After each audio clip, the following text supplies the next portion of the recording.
긴 말하지 않고 시장이 너무 어려워서 샤프슈터 박문아님 아버지 소환했습니다. 같이 얘기 나눠보시죠.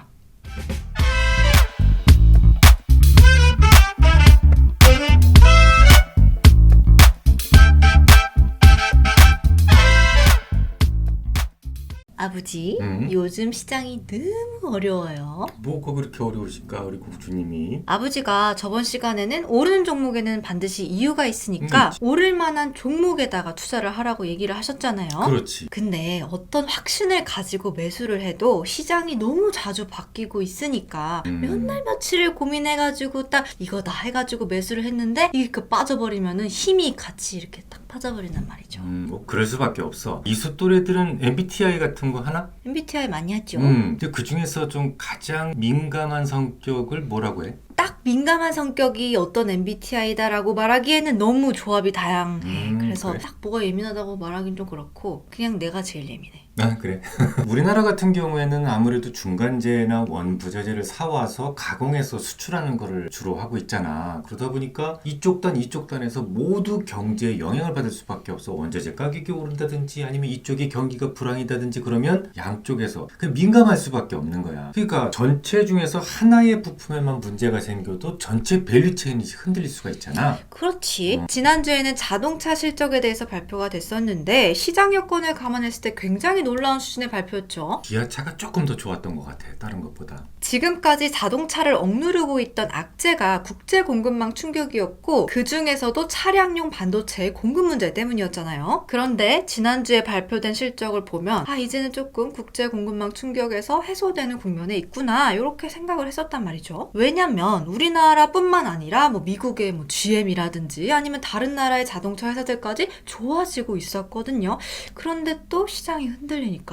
근데 민감할 수밖에 없는 이야기는 내가 아까 했잖아. 물론 매우 길게 본다면 지금 자동차 이 정도 가격이면 정말 물려서도 사고 싶은 가격대에 온 거라고 보면 돼. 외국인들도 보면 아직 전기전자 업종에 대해서는 매도를 지속하고 있지만 최근에 이제 자동차가 포함되어 있는 운수 장비 업종에 대해서는 슬슬 매수하기 시작했거든. 근데 또 사고가 또 하나 났어. 지난 주말에 그랬지. 러시아 의회에서 러시아의 해외 자산을 서방에서 압류했기 때문에 그런 것처럼 러시아 내의 서방 자산도 압류할 수 있는 법적 근거를 만들겠다라고 또 했단 말이야. 우리나라 자동차 회사가 또 거기 많이 있잖아. 나도 그 뉴스를 보기는 했는데 사실 무시해도 되는 뉴스라고 생각을 했어. 왜냐면은 진짜 그렇게 되면 사실 러시아는 진짜로 국제 찐으로 왕따가 돼버리는 거니까. 네 말이 맞아. 내가 봐도 무시해도 되는 정도의 그냥 일개 의원이 그냥 한 말 정도로 생각하면 되는데 하지만 국제정세라는 것이 늘 우리가 생각했던 대로 그대로 되는 것은 아니잖아. 러시아가 우크라이나를 침범하느냐 마느냐 가지고도 사실 말이 많았는데 아직까지도 전쟁을 하고 있는 상황이니까. 돌연 어떤 문제가 생길 수도 있다라는 것은 늘 우리가 염두에 두고 있을 때 감안해야 돼. 그리고 중국도 마찬가지야. 중국에서 가장 큰 클러스터를 형성하고 있는 도시가 상하이라는 얘기 얼마 전에 우리가 했잖아. 근데 그쪽에서도 조금 확인할 것들이 좀 있어요. 근데 그 부분은 거의 지금 해결 단계 아니었나? 상하이에서 화이트 리스트를 만들어서 666개 회사에 폐쇄 로봇식 가동을 허가하기로 했고 근데 또 이번 주에는 1854개인가까지 늘려줬으니까 내가 생각할 때는 요거는 좀 해결 단계에 왔구나라고 생각을 했는데 또 아닌가 봐요. 상하이시에서 각 주거 단지를 세 단계로 나누는 건 알고 있지. 통제구역도 있고 또 방어구역 같은 것도 있고 그치? 그러면 그 중에서 방어구역에 살고 있는 주민들은 좀 자유롭게 왕래할 수 있었을까? 상식적으로 생각하면은 그렇겠지? 현재 그 중국 보건당국에서 발표한 자료를 보면 상하이 전체 인구 한 2,500만 명 정도 되잖아. 그 중에서 방어구역 쪽에 사는 주민들이 한 1,500만 명 정도 돼. 통제구역 이상이 약 한 1,000만 명 정도 되고. 근데 방어구역에 사는 주민들도 자유롭게 왕래할 수 있는 게 아니고 각 가구당 한 명 정도가 일주일에 한 번에서 두 번 정도 그것도 생필품의 구매를 위해서 밖을 허가받고 나갈 수 있을 정도야. 그마저도 자동차 이용은 엄두도 못 내고 바이크까지는 돼. 자전거라든지 아니면 도보만 가능하도록 돼 있거든. 근데 일하는 사람들은 재택을 한다고 쳐도 사실 장사하는 사람들은 그러면 어떻게 돼야 되는 거야? 약국이라든지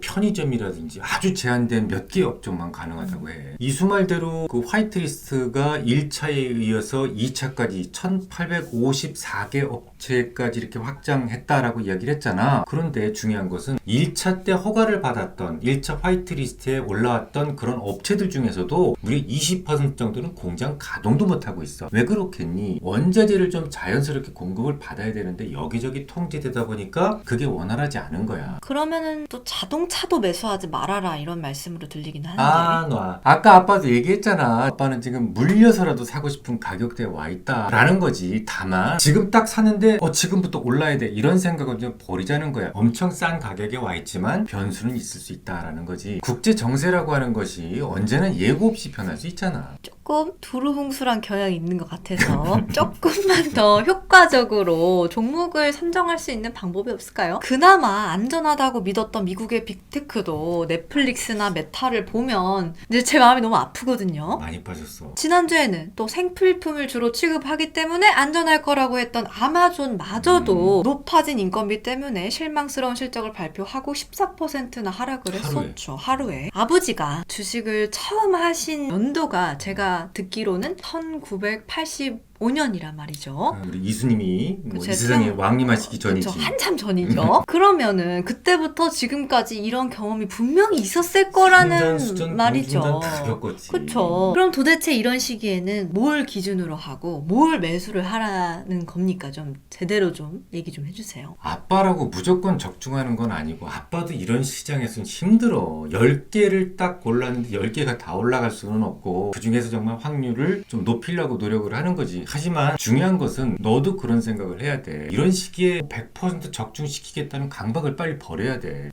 알려줘. 그래도 알려줘.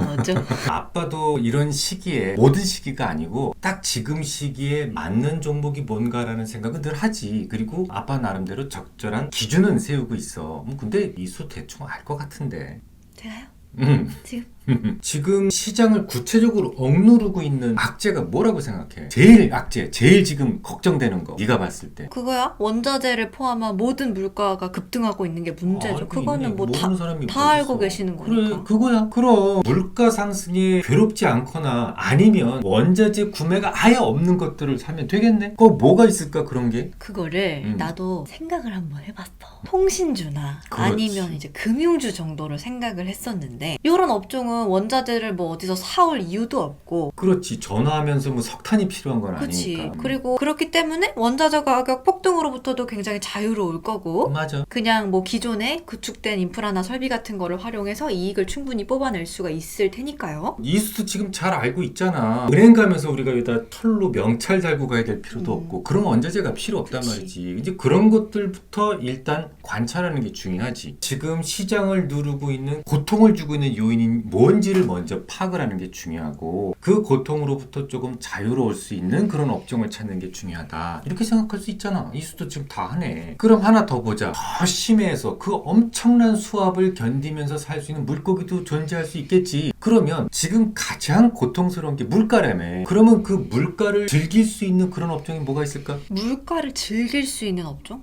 즐길 수 있는 업종이라면은 원자재 관련. 그렇지. 바로 그거야. 근데 나는 좀 개인적으로 음? 국제 곡물가 상승에 조금 더 눈이 가는데 좋아, 좋아. 그러면은 비료 관련주도 생각을 해봤어요. 좋아, 좋아, 좋아. 머리는 뭐하러 달고 다니니? 다 생각하라고 달고 다니는 거 아니겠니? 조금만 생각하면 누구나 접근할 수 있다고 생각해낼 수 있어. 그니까 고통스러운 점이 뭔지를 먼저 찾고 그게 중요해. 그 고통에서 자유로운 업종과 아예 그 고통을 즐겨버릴 수 있는 업종을 찾으라는 말인 거잖아요. 그렇지. 근데 그게 솔직히 말해서 음. 이렇게 훈련이 잘 되어 있지 않다면 딱 떠오르지 않을 수도 있고 솔직히 그게 좀 어렵다고 생각하시는 분들도 분명히 계신단 말이에요. 그럴 수 있어. 그게 어려운 분들이라면 어떤 방법이 있을까요? 뭐 버핏 스타일을 한번 추정해보는 것도 괜찮아. 워렌 버핏이라고 그러면 이 시대 가장 오랫동안 이 시장에서 살아남은 정말 그치, 그야말로 명인이지. 전설이고 명인이지. 그가 지금까지 전설의 칭호를 받고 있다면 생존한 거 아니야? 이 어려운 시장에서. 그러면 그의 생존법이 아무래도 확률이 가장 높은 생존법이 될 수 있다. 얼마 전에 지난달 30일에 미국 오마하에서 버크셔 해서웨이의 연례 주주총회가 있었어요. 그렇지. 오마하의 현인이라고 그러잖아. 정말 오랫동안 이건 중요한 행사였고 누구나 가보고 싶어하는 행사였는데 그쵸. 아무래도 그럴 수밖에 없는 게 어마어마한 재계 인사들이 또 초청을 받았으니까 그것만 보더라도 굉장한 행사라는 걸 알 수가 있거든요. 뭐 팀쿡, 애플의 CEO라든지 아니면 제이미 다이먼, JP모건 회장이라든지 이런 분들이 다 초청이 되었으니까 굉장한 행사였죠. 아무튼 버핏식 투자라고 하면 아빠랑 지난주에 잠깐 얘기를 하기는 했었는데 시장이나 뭐 남들의 시선 같은 거는 전혀 신경 쓰지 않고 본인이 판단했을 때 이 정도면 싸다, 물려도 괜찮겠다라는 기준이 서면 그때 이제 사는 게 버핏식 투자 스타일이라는 거잖아요. 맞아. 지난주에 우리가 버핏이 뭘 샀다고 얘기했었지? IBM을 왕창 샀다고 얘기를 했었죠. 그래. IBM은 컴퓨터 관련주고 지금은 컨텍의 시대에 있기 때문에 아무래도 주가는 하락할 수밖에 없다는 것이 이제 통상적인 하우스 뷰인데요. 모든 하우스 뷰지. 전문가들은 대부분 그렇게 접근을 하지. 버핏은 그런 뭐 전문가들의 시선이나 뭐 그런 보고서들은 전혀 아랑곳하지 않고 또 한 번 큰 베팅을 했는데 사실 그게 버핏식 스타일이라면 조금 선뜻 따라하기가 우리 같은 입장에서 조금 어렵지 않을까.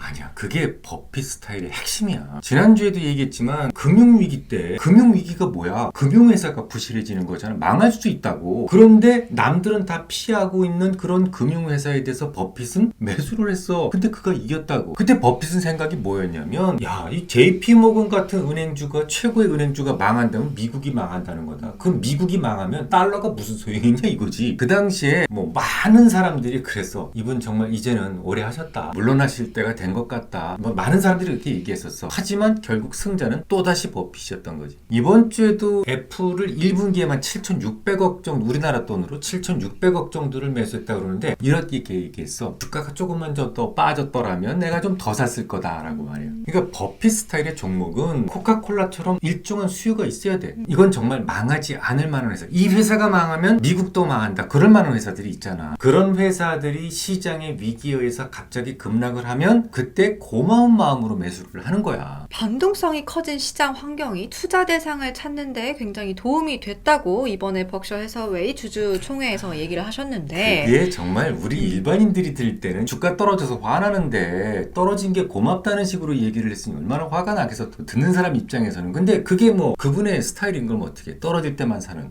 버핏님께서는 조금 다른 스타일인가 봐요. 무서워하지도 않으시고 떨어져도 아무렇지도 않으신 거를 보면 왜 무섭지 않겠니? 지난 2009년도 금융위기 때였던 거로 내 기억을 하는데 이런 말씀을 하신 적이 있었어. 그때 뭐 미국이 신용등급이 막 떨어졌잖아. 최초로 미국의 신용등급이 떨어지고 막 그랬을 때야. 그때 나도 공포스러워서 내가 사고 싶은 만큼 못 샀다라는 그런 고백을 한 적이 있어. 이런 위기를 늘 겪었었던 버핏이잖아. 결국은 주가가 나중에는 올라가더라라는 거지. 그래서 항상 어떤 생각을 하셨을까? 내가 추측을 해보면 큰 돈을 가지고 있다가 어느 정도 빠지면 그때는 공포심 가지지 말고 나는 그땐 꼭 사야 되겠다라는 다짐을 또 하고 또 하지 않았을까 싶어. 실제로 버핏이 뭘 샀다 그러면 반드시 나오거든. 버핏이 뭐 샀어요라고 이제 뉴스에 뜨거든. 그런데 주가가 막 올라갈 때 버핏이 뭐 샀어요 이런 뉴스는 들어본 적이 없어. 추격 매수는 안 하셔. 아무리 좋다 사방에서 이게 뭐 테마다 안 따라간단 말이지. 항상 현금을 들고 있는 말이지. 그러다가 인내심을 가지고 꾹 참고 있다가 이렇게 푹푹 빠지면 그때 텅텅 던져서 사는 거야. 근데 이게 실제로 아버지가 저를 가르쳐 주실 때 굉장히 많이 해주셨던 말씀이세요. 떨어질 때 제가 막 무서워하고 있으면 지금이 기회다라는 말씀을 굉장히 많이 해주셨습니다. 우리 이수도 바이러스 쇼크 때 많이 샀죠. 아주 많이 샀거든요. 그때